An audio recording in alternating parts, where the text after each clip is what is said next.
No niin, sitten kokeillaan sen jälkeen. Käytetään taas samaa esimerkkiä, mutta tulostetaan tällä kertaa toi PDF-tiedosto. Eli ja PDF-tiedoston tulostaminen on tarkoitus tehdä silleen, että se olisi vielä painokelpoinenkin se PDF. Käytetään siis tulostana PDF, ja huomattavaahan toki tässä nyt on, että kun te tulostatte PDF, niin se on tosissaan tiedosto, sieltä ei mitään fyysistä tulostetta tule.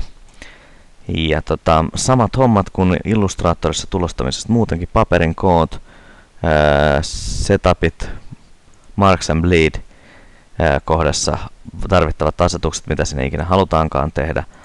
Mutta keskeistä, miten tämä nyt poikkeaa normaalista tulostamisesta, on se, että meidän täytyy käydä asettamassa tuonne PDF-asetuksiin tänne kohtaan Press Quality, jos me todella halutaan sitä painolaatuista jälkeä tehdä.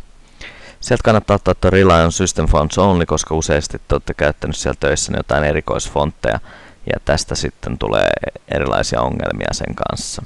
Eli otetaan toi pois. Ja Press Quality kaikkein tärkein asetus, OK, Print.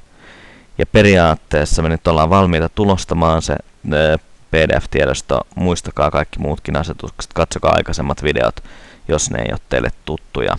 Mutta ainoa poikkeava tässä on nimenomaan tuon setupin kautta tulevat PDF:n laatuasetukset, mikä on se kaikkein kriittisin kohta. Eli se pitää ehdottomasti olla Press Quality.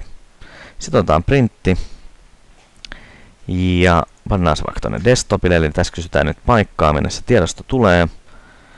Ja laitetaan save ja se lähtee sitä tulostamaan tiedostoksi.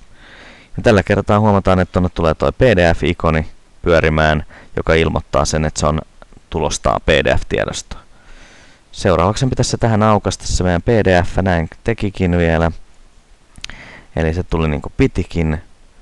Ja me tiedetään nyt tällä hetkellä, että se on painolaadulla vielä tehty tonne noin, että se on ikään kuin yksinkertaisesti toteutettu painokelpoinen PDF-tiedosto.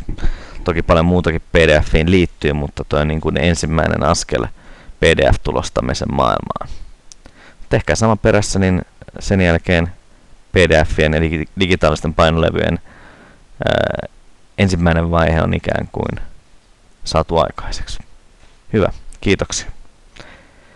Niin joo, sitä ennen vielä, että tosissaan PDFien tulostaminen onnistuu mistä tahansa ohjelmasta.